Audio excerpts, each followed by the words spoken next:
his hands. All right, let's go. Here we go. 3, 2, 1.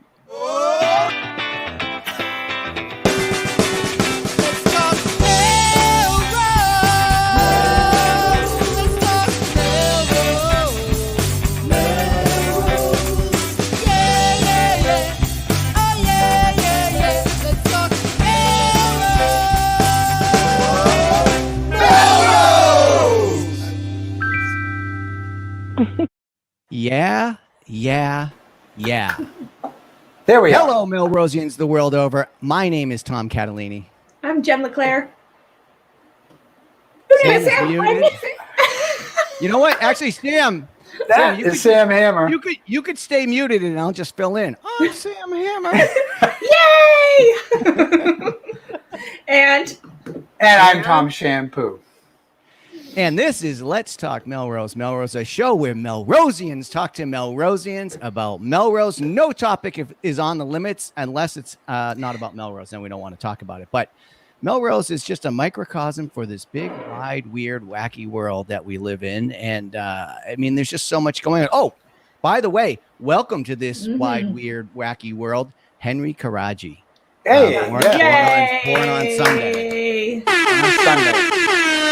Congrats to the Karajis. Yes, congrats and hang in there. He's beautiful, and we're looking for an LTMM t-shirt that's small enough to fit his tiny little self. A onesie.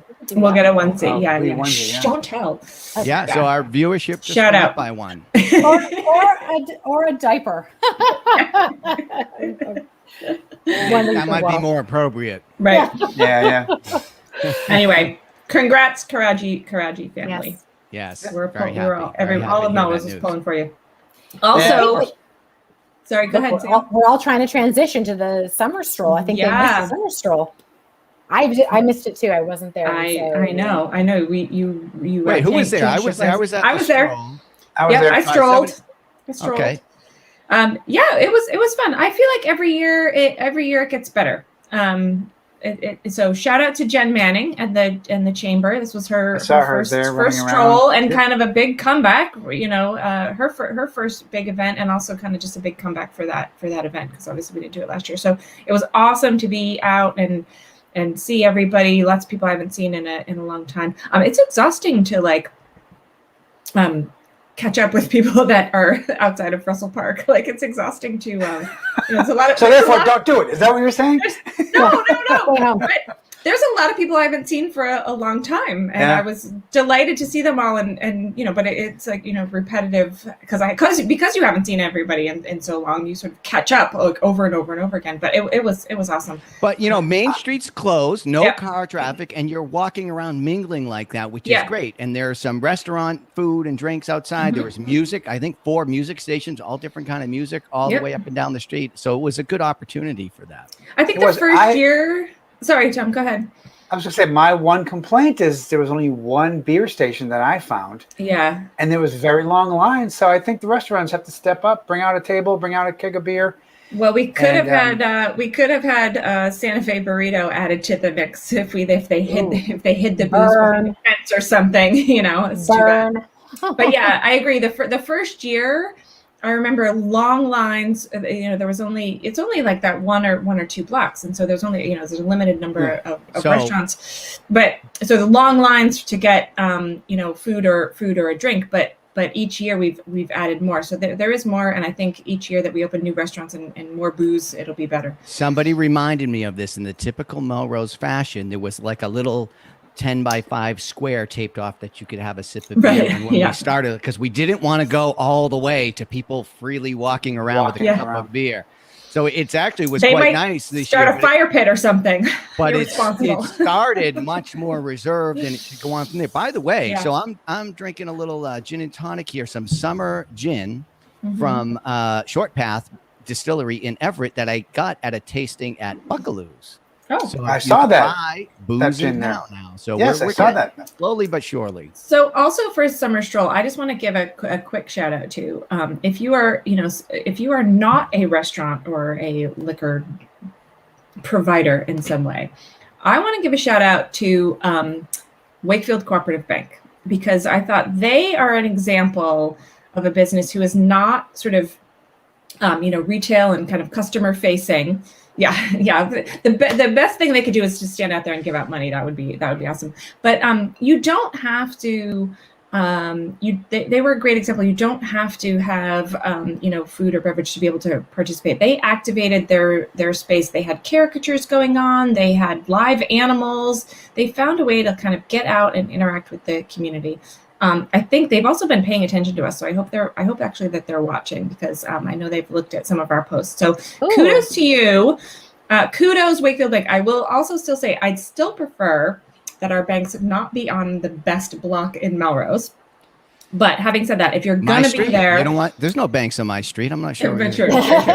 Our best commercial street. Oh, okay. But if you're going to be there, then be a good community member, and they really have. They're really out there. They're also doing like a summer reading program right now. So I saw that. Yeah. So kudos to them. I think that that's just an example of how they're doing it right. And those things matter. We are about to get our 2 little ones bank accounts, and we're going to start there. Yeah. Because they are doing stuff for the community. So it looks like if they read, they'll get $25 extra too. That too. Yeah. Yeah, nice. So there you go. Nice. More books. So so that was cool. And we had a picture actually. Did you see that? Did you have that, Tom Ship? They had a picture of real quick. Of what? Which one? Of the stroll of Wakefield doing caricatures for people on the stroll. Do we have that? If not, we'll just move on. Is this it? No, that's not it. Is it this one here? That's one? it. That's There it. we go. There we go. Yeah. All I saw was a crowd. I didn't know. I didn't know the context of that. That's why I was confused. The other picture was of a couple of characters, but that's different. So That's other thing that was going on this weekend that was also arts and music, Tomcat, you were there. You want to talk about that? Yeah, the art market. I saw you there along with many other Melrosians. So the Melrose Open Studio Tour. They do a summer art market. They do one in June, one in July. And it does not replace the Open Studio Tour itself that happens in November. So it's yet another opportunity to see the amazing artists of Melrose. And so there's probably, I don't know, a dozen or 15 10x10 booths set up on the BB Estate lawn. Absolutely gorgeous day out. Yeah. All different kinds of art and also live music, kind of low key background. So there were 3 bands that played, including Boutte and the Brothers, a little low key blues, harmonica, which was we'll leave it to the crowd to decide, but I think we did okay. But it was just a lot of fun, and my God, what a beautiful, gorgeous day. And then I did talk to some of the folks, some of the artists there, at least a couple who said total thumbs up, like they did business, they got some commission work, like money was changing hands, and it was just a nice day in Melrose. And the BB Estate's a great place. There's a little parking lot in there. There's a great lawn. There's street parking up and down. You're close to downtown, so it's really a great venue. Our friend Bill Butler, who's on the board there, was saying, it's short money also to rent it out for functions. They've done a lot to renovate and repaint, and so the BB Estate's a great little venue if anybody's thinking about doing something. It is. It's one of our arts and cultural assets to be sure. So shout out to Demi Dubois and Rebecca O'Brien Penny, who were the organizers of that event. It's awesome. So thank you guys for pulling that together.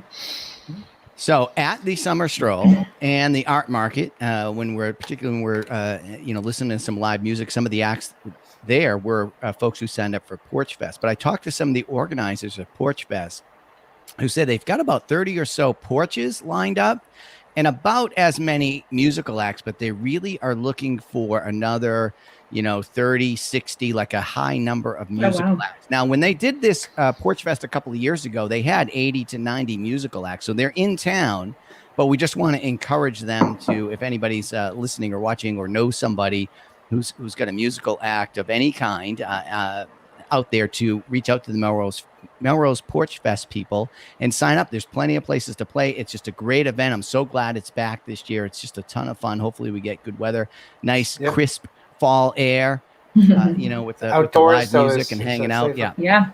Totally safe. And so did we hear the number 35 venues right now on the something like that? Yep. Some number like that. Okay. Yeah, that's a fantastic day. So it's really fun. So but now we have to get on to the news.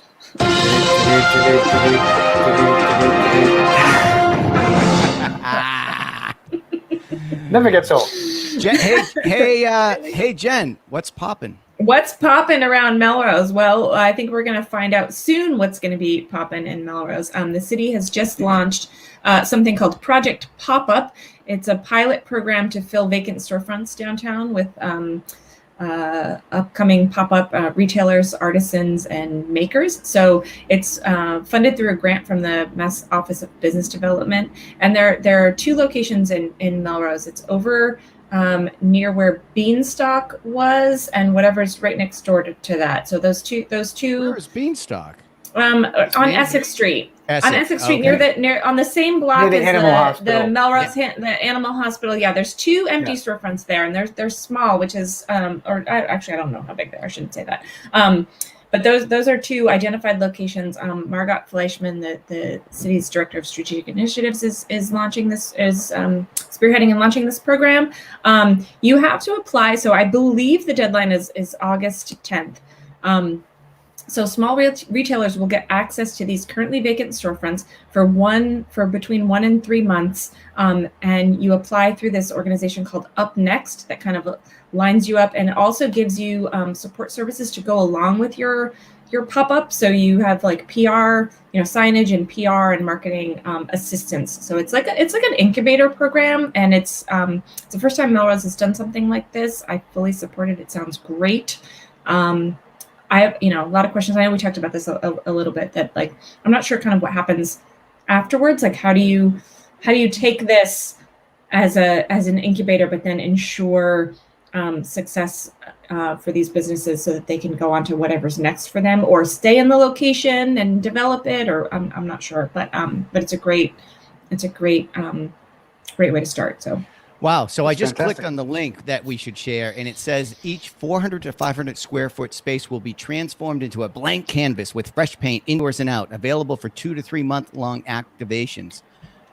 And your rent will be subsidized at least 40% off of market rate. Right. Wow. And you will have great. access to a suite of resources, including PR, marketing, social media support, so on and so forth. So it's pretty cool way to get your foot in the door if you're thinking of doing something in the retail arena, as they say. This would be a great opportunity. And I think it shows what's possible. Go ahead, Tom.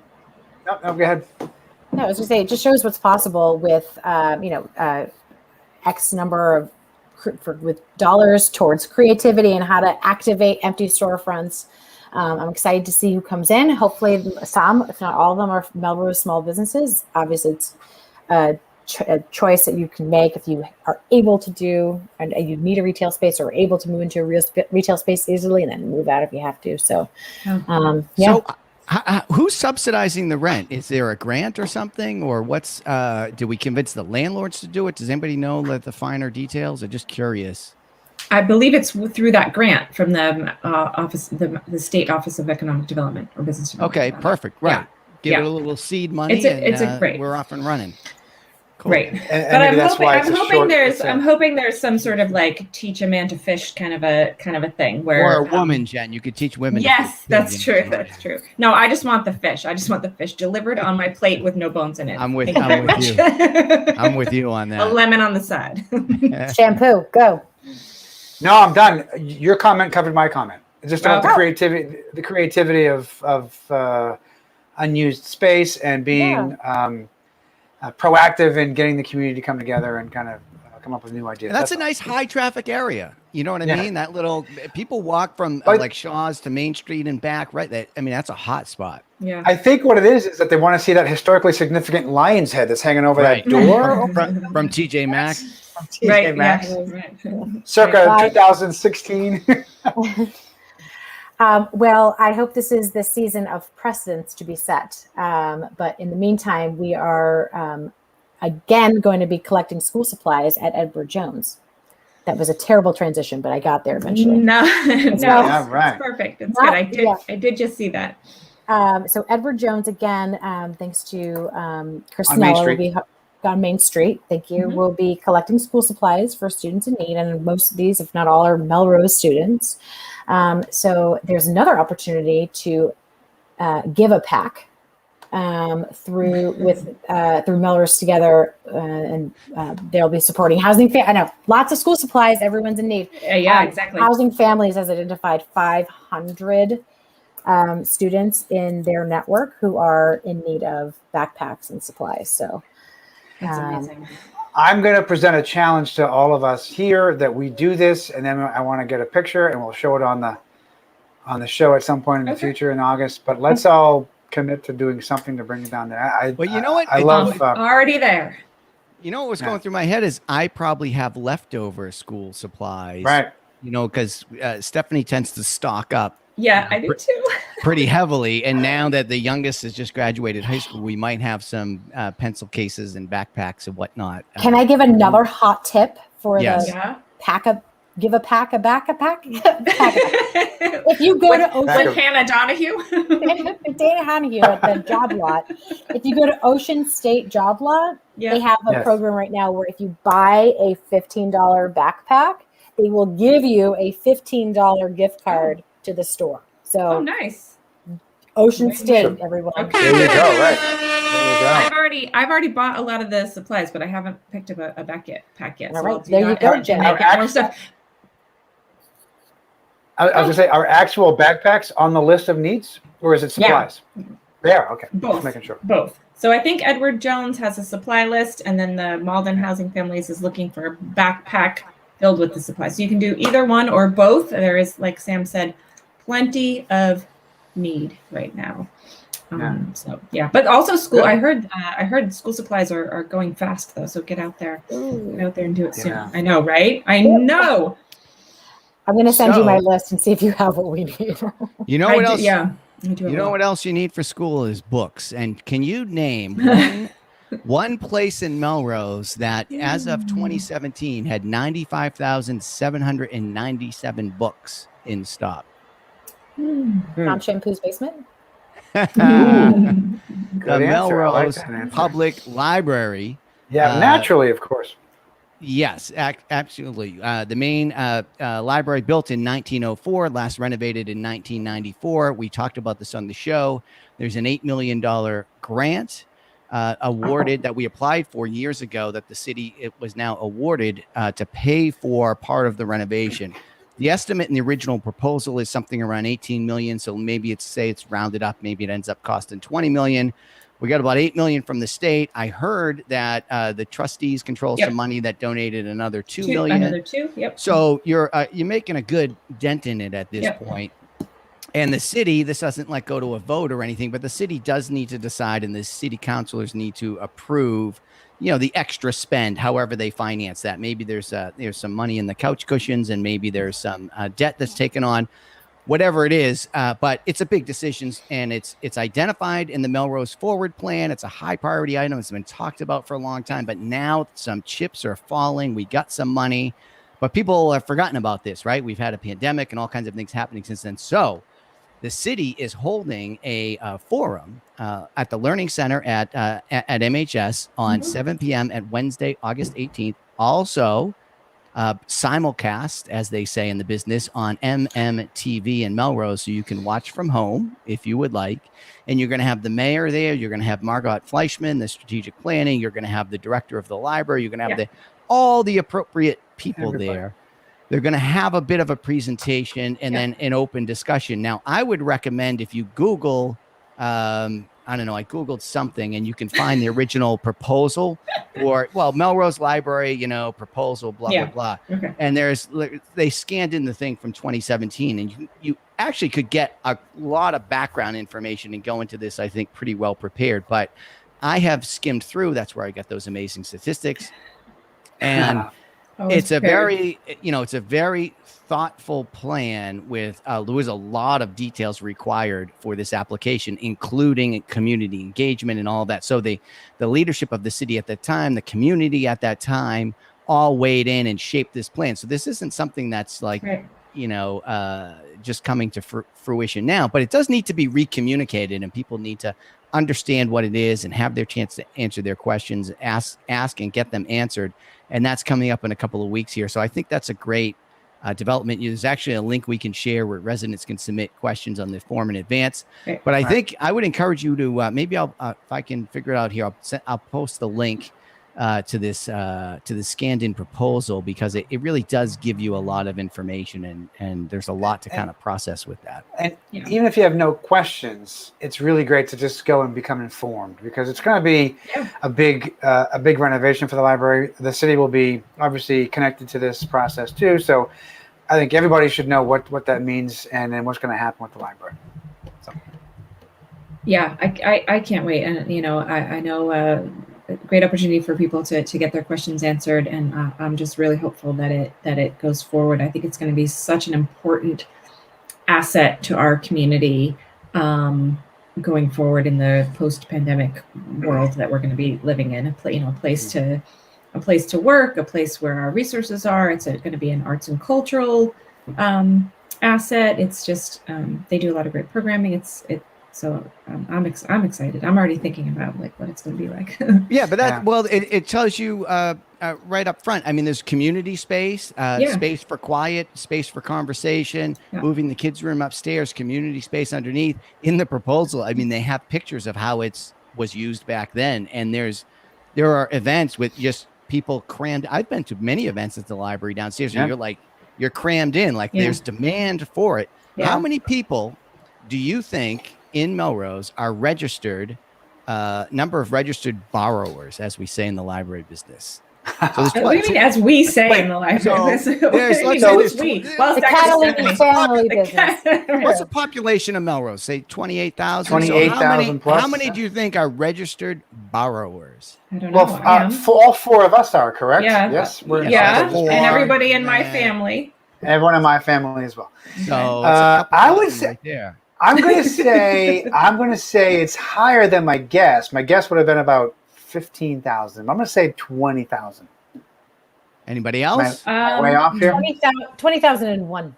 Yeah. Sam wins the closest without going over. So as of 2017, 20,952. So this is quite the literate city we're living in. So people use this space. I mean, everybody in town uses this space, and it's going to go kind of next level. So I'm clearly a proponent of showing my cards early before the forum. I wonder how much more money they could raise if everybody in Melrose paid their library fines. Probably another like $47. You know what? The thing is, when I pay my fine, it's ridiculous how small they are. They're like, excuse me, Mr. Catalini, you sheepishly put the book back on the counter, and you're like, just let me check before you check something out. That's 35 cents. You owe us. Right. So I never have any money too, so I'll be like, can I Venmo you? So there's a hack in the system, because I do borrow a lot of books, and you can get books from anywhere in the Noble system, and they'll bring them in. Like, I didn't even understand. This is like a magic. Like a guy in a truck drives it from Beverly to Melrose and gives it to me. It is magic. But the hack is you don't pay the fines to the distant library, so Melrose will not pass through the fines. Oh my goodness! Also, they're hiring at the library right now. By the way, too. Check out the city's human resource page. They're hiring at the library. Yeah. Yes. Nice. So, yep. Is it for a estimator? What else is? Well, yes. What else is happening, Tom? Well, we're all wearing. Oh yeah, Melrose red. We're all wearing red. This is it. Yes. People have been wondering. What's going on in Melrose. Right. So the other thing that came out this week, which was kind of interesting, is Jason Merrill, principal of Melrose High School, just took a stand, and this is something that's been in the community for a long time, about the Melrose Red Raider name. So we have had a mascot in the past. That was an American Indian, Native American. That was removed, and there was a dream catcher was still part of the logo. That was removed, and now he wants to go further and eliminate the Red Raider name.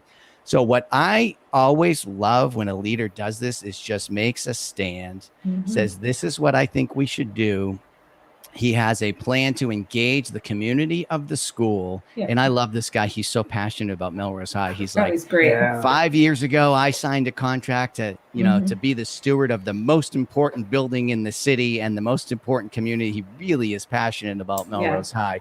So he's taking a stand, and he's just saying over the course of the school year, he would like to engage the community, students, and everybody else, and come up with a new, I guess, name, logo, mascot, whatever it is, wherever you're going. In Cleveland, the Cleveland Indians are now the Guardians. They did that. It's kind of the trend. And I like that he's taking a stand on this, and he wrote kind of a passionate letter. I don't know where this was posted. It was posted somewhere. I read it. It went out by email to all MPS families, or maybe just MHS, but it went out in a message. I actually got two different. Maybe I saw it on Facebook or something. Well, so the PTO then posted it, and more posted it. But I also want to add to so I kudos to Mr. Merrill. I also support this decision. It's not something that he's doing in a silo, though. I mean, this has been talked about for a long time. There are, teams of people and advisors. This is for folks who are saying this is going to come out of the blue, and how is he making these unilateral decisions? These people saying that? A little, not terribly, though. I mean, I think I would say, stick with your decisions, Mr. Merrill, and move forward. And we will get past this, and you're doing the right thing, and just be confident in that, and let's move forward. But yeah, of course, there's a little bit of discussion about it. Like, why does he get to decide? But, it's not a unilateral decision. There's, this has been a discussion that's been happening in our community for a long time. And first, like you said, Tom, it was first, the imagery, and now the moniker, I like tradition, but I don't want to be bound by it. I think we should always be forward looking and future looking for lack of another verb. But so you want to honor the tradition and respect the history, but not be bound by it, I think. So if that was the thing in the past and it's not right for the future, I feel like it's less contentious in Melrose than Wakefield. Like, they did a popular vote, non-binding vote, and it was like 50-50 split for the same or similar issue. They were pretty democratic the entire time in Wakefield. They really did a lot of community process and had a lot of forums. They wanted to bring the community along with them the entire way. I think the difference, because we had Colleen Guida on the show talking about that, but I think the difference here is that the administrator has made the decision, or has made the recommendation that this is how his school is moving forward, and that they did not have. And I think now, yes, there's a community process, and we're going to see what the phase out the Red Raider and identify a new mascot. And I think more people will be involved with that, the school committee and the community, et cetera. But the decision it is very declarative. There is literally, I didn't read any gray in this. And to your point about leadership, bold leadership is making progress happen. So I don't know, Tom, or either Tom. Well, Tom Shampoo has been out. He's been unplugged from Melrose for the last 2 weeks. But I don't know. I linger a little in the uncensored section at times. I like to see what people are saying over there. And so it's, I don't know. What are they saying? What are they saying? What's the scuttlebutt? The scuttlebutt. So people are, but people who live Melrose or who don't live in Melrose anymore, it's obviously a lot of conversation around political correctness and legacy. And this is our history that we're erasing, cancel culture, and so on and so on. Oh, really? Wow. Yeah. So I think and that history is made too. I mean, those arguments, I think, shouldn't summarily be dismissed. I'm not sure they apply here. So there's some emotion and some weight behind that, and I think it's worth listening to. In this case, it just seems like we've taken a number of steps, and I like the stand. Leadership is about managing change in many ways, and he's trying to lead the community through that change. Yeah, and I respect tradition and history and all of that in so many aspects of my life. But like I said, I don't want to be bound by it. And some of these issues, when they come to light, I think they feel like they can get restrictive. And I also feel like this is not knee jerky. So when the cancel culture thing, somebody puts out a tweet, intentionally, mistakenly, whatever, makes a comment, and everybody hounds on them, that is bananas. I don't like that at all. This seems much more thoughtful, and he's not saying like get rid of it without some kind of plan, offering some kind of plan. And we don't know if he'll be successful.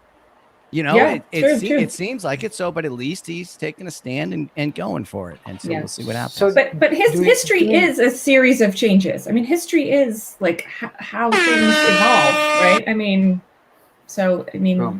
things change. I'm sorry. What were you going to say, Tom Sham?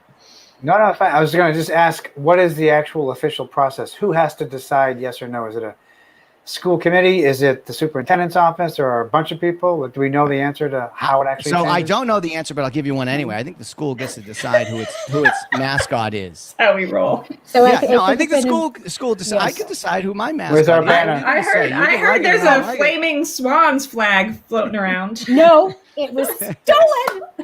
So here's the thing. And I spoke out against it. Somebody asked for my honest opinion. I spoke against the flaming swan, but just like the mere exposure effect, people did not like the Eiffel Tower when it was first installed. That's right. In Paris. They hated it. Yep, but just by being exposed to it, you come to like it. Familiarity doesn't always breed contempt. Sometimes it breeds, except that's why, repetition and all of that. So that goddamn swan I've come to like, and now it's gone.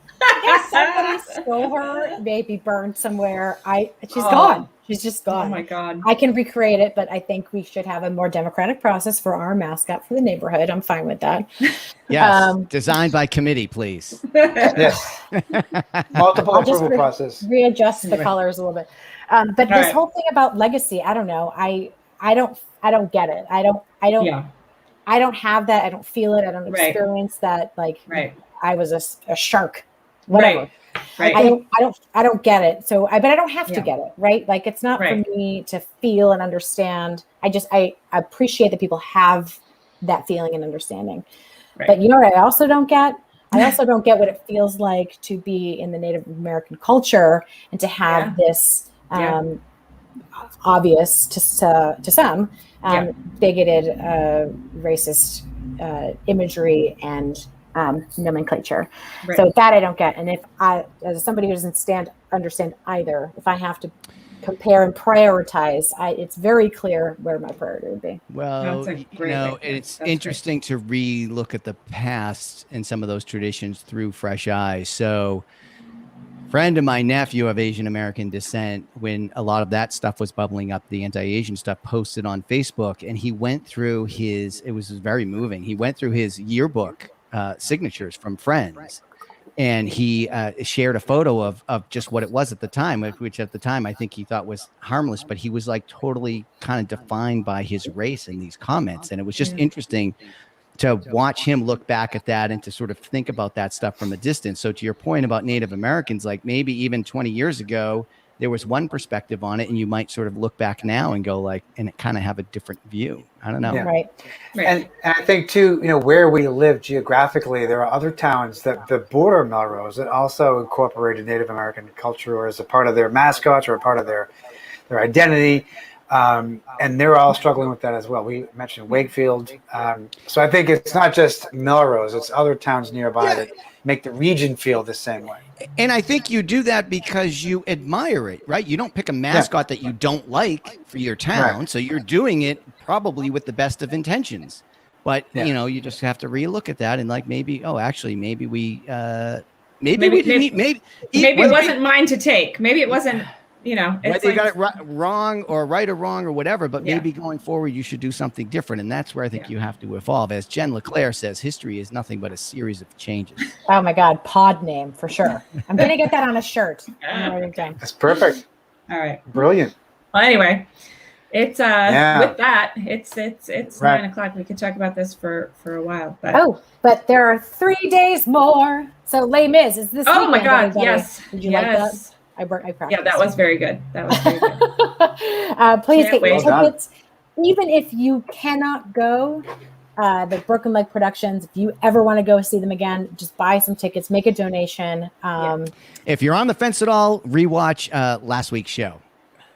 Right? Yes. Oh my God. Yes. Right. It was great. It was amazing. You guys did a great job with that show. If you want to see behind the scenes, and how the whole thing, how the machinery works, and the That's right. business model, and to And what he understand what it takes.